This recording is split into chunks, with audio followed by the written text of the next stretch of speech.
गुरुर्ब्रह्मा गुरुर्विष्णु गुरुर्देवो महेश्वरा गुरुर साक्षात परब्रह्मा तस्मै श्री गुरुवे नमः। राधे राधे मेरे प्यारे भाइयों बहनों माताओं व बंधुओं, संस्कार की बातें चैनल में आपका स्वागत है।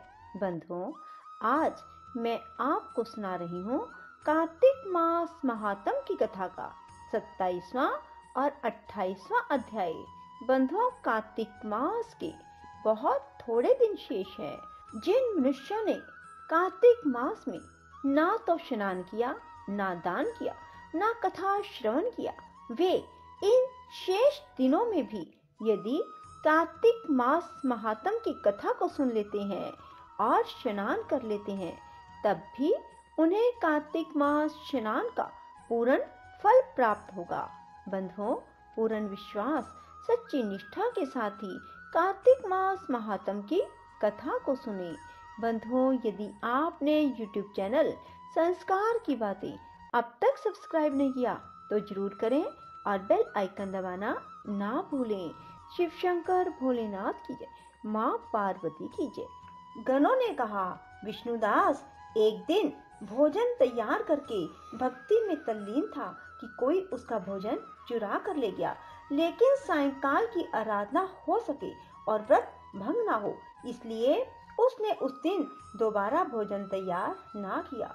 श्री नारद जी ने कहा, राजन, इस तरह लगातार 7 दिन तक कोई दूसरा भोजन चुराता रहा और वह हैरान होकर सोचने लगा, यह तो बड़ी विचित्र घटना है कि ना जाने कौन हर रोज मेरे भोजन को चुरा कर ले जाता है। फिर भी इस देव स्थान को छोड़ना नहीं चाहिए। अगर मैं भोजन बनाकर खा लेता हूँ, देर हो जाएगी और पूजा छूट जाएगी। अतः मुझे भोजन बनाकर तुरंत खाना नहीं चाहिए। बिना भगवान को भोग लगाने के वैष्णवों को भोजन नहीं करना चाहिए। अगर 7 दिन बिन भोजन के बीत गए तो आज का एक दिन और सही। आज मैं भली भांति भोजन की रक्षा करूंगा और देखूंगा कि हर रोज इसे कौन चुरा कर ले जाता है। ऐसा सोच विष्णुदास भोजन तैयार करके भोजन के पास ही छिपकर बैठ गया। उसने थोड़ी देर के बाद देखा, वहां पर एक चंडाल आया जिसका शरीर बहुत दुर्बल था। उसके शरीर पर केवल चमड़ी ही चमड़ी दिखाई देती थी। जब वह चंडाल भोजन चुरा कर चल दिया तो विष्णुदास ने उसे पुकारा, हे भाई, यह रूखा भोजन ले जाकर क्या करोगे? घी तो लेते जाओ। ऐसा कहकर वह श्रेष्ठ ब्राह्मण आगे को बढ़ा। विष्णुदास को अपनी ओर आता देखकर वह चंडाल तेजी से दौड़ने लगा। वह ब्राह्मण से डर गया, लेकिन दुर्बलता के कारण दौड़ ना सका। अब वह भूमि पर गिर पड़ा और मूर्छित हो गया। चंडाल को मूर्छित देखकर विष्णुदास लपक कर उसके पास पहुंचा और अपने वस्त्र से उस पर हवा करने लगा। इसके बाद उसने जो कुछ देखा उसे देखकर वह आश्चर्यचकित रह गया। उसने देखा, उसके सम्मुख शंख, चक्र, गदा, पद्म, पीतांबरधारी चतुर्भुजी रूप, अलसी के फूल के समान कांति वाले, छाती में कौस्तुभ माला से सुशोभित साक्षात श्री भगवान विष्णु खड़े हैं। भगवान का दर्शन करके सात्विक भाव से मुक्त वह श्रेष्ठ ब्राह्मण उनकी स्तुति और प्रणाम कुछ ना कर सका। वहीं पर सब इंद्र आदि देवता भी उपस्थित हो गए और गंधर्व अप्सराएं आकर गीत गाने लगी तथा नृत्य करने लगी। ब्राह्मण उन्हें प्रणाम करने के लिए उतावला हुआ, त्यों ही वहां संपूर्ण देव, गंधर्व, अप्सराएं आ गई। विष्णु भगवान ने अपना स्वरूप ब्राह्मण को प्रकट कर उसका आलिंगन किया और दिव्य विमान में बिठाकर उसे बैकुंठ ले गए। दिव्य विमान में ब्राह्मण को विष्णु के साथ जाते चोल राजा ने भी देखा। उसने अपने गुरु आचार्य मुद्गल को कहा, मैंने जो यज्ञ आदि किए हैं वे सब व्यर्थ हुए। जितनी दान दक्षिणा मैंने ब्राह्मणों को दी वह असफल हुए। विष्णु भगवान के दर्शन नहीं हुए। विष्णुदास ब्राह्मण ने केवल श्रद्धा से भक्ति की। उसके प्रभाव से विष्णु भगवान ने आकर उसको दर्शन दिए। इसलिए भक्ति ही सर्वोपरि है। मुझे भगवान के दर्शन के लिए राजकाज त्याग कर भक्ति करनी चाहिए। राजा के कोई पुत्र न होने के कारण अपने भांजे को राजगद्दी का अधिकारी बना दिया और आप भगवान विष्णु की भक्ति करने लगा।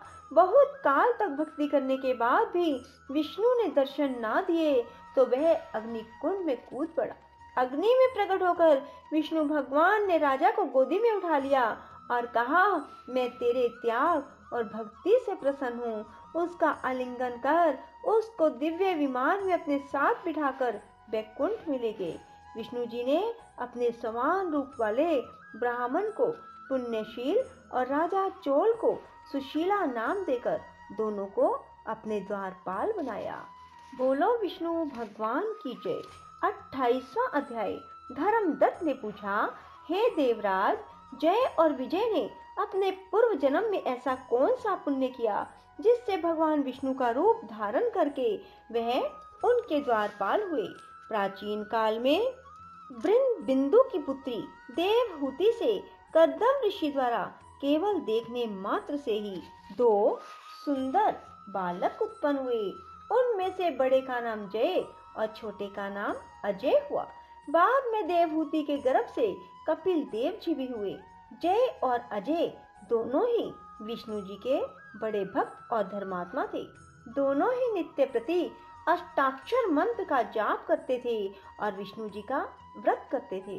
भगवान इन दोनों भाइयों पर अत्यंत प्रसन्न थे और नित्य पूजा के समय इनको दर्शन दिया करते थे। एक समय राजा के निमंत्रण पर देव ऋषि नारद जी गणों सहित राजा के यज्ञ में जय ने ब्रह्मा और अजय ने पुरोहित बनकर यज्ञ को संपूर्ण करवाया। यज्ञ की विधि पूर्वक समाप्ति हुई। मारुत राजा ने जय और अजय को बहुत सा धन दिया। वह दोनों भाई दक्षिणा लेकर अपने आश्रम में आए। धन का बंटवारा करते समय दोनों भाइयों का आपस में झगड़ा हो गया। जय ने अजय से कहा कि धन के बराबर बराबर भाग होने चाहिए। अजय ने कहा, जितना धन जिसको मिला है उतना धन उसका ही है। तब जय ने क्रोध में आकर अजय को शाप दिया कि तुम धन लेकर नहीं देना चाहते हो, इसलिए तुम ग्रह हो जाओ। अजय ने जय का दिया शाप स्वीकार कर लिया और जय को शाप दिया कि तू अभिमानी है, इसलिए हाथी हो जा। तब नियम पूर्वक दोनों की पूजा के समय जब भगवान उनको दर्शन देने के लिए आए तो दोनों ने भगवान से शाप मोचन का उपाय पूछा। दोनों ने प्रभु से कहा, हे देव, हम दोनों आपके भगत हैं, मगर हाथी की योनि में कैसे होंगे? हे कृपा सागर, श्राप से हमारा उद्धार कीजिए। भगवान विष्णु ने कहा, मेरे भक्तों की वाणी कभी असत्य नहीं होगी। यमराज भी इसको अन्यथा नहीं कर सकते। पूर्व काल में मुझे भक्तराज प्रहलाद के कहने पर स्तंभ से प्रकट होना पड़ा था और राजा अम्बरीश के कहने पर 10 अवतार लेने पड़े थे। अतः तुम दोनों अपने शापों को भोग कर फिर ही मेरे लोक को प्राप्त हो गए। इतना कहकर विष्णु जी अंतर्ध्यान हो गए। फिर वह गंडकी नदी के किनारे मगर और हाथी हुए। जाति स्मरण रहने के कारण इस योनि में भी भगवान विष्णु का व्रत नियम से किया करते थे। एक दिन कार्तिक की पूर्णिमा को वह हाथी स्नान करने को गंडकी नदी में गया। पिछले जन्म का श्राप स्मरण करके मगर ने हाथी को पकड़ लिया। हाथी ने भी विष्णु जी का स्मरण किया। फिर क्या, तुरंत ही शंख, चक्र, गदा, पद्मधारी भगवान ने अपने सुदर्शन चक्र द्वारा उन दोनों को अपने जैसा रूप देकर उन्हें बैकुंठ में ले गए।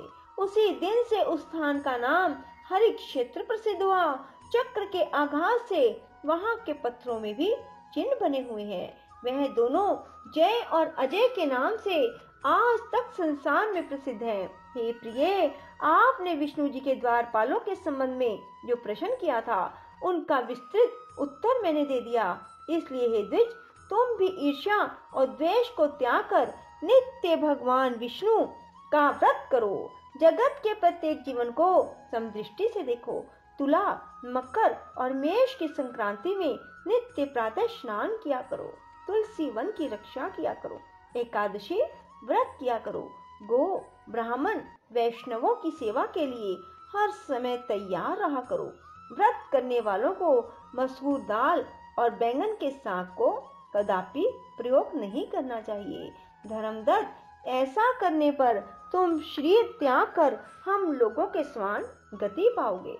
भगवान विष्णु को प्रसन्न करने वाले इस व्रत के समान फल देने वाला तीर्थ, दान और यज्ञ दूसरा कोई नहीं है। हे विप्र, तुम धन्य हो, क्योंकि तुमने विष्णु को प्रसन्न करने वाला व्रत किया है, जिसका आधा फल तुमने कल्हा को दिया। इसके बाद हम कल्हा को बैकुंठ लोक में ले जा रहे हैं।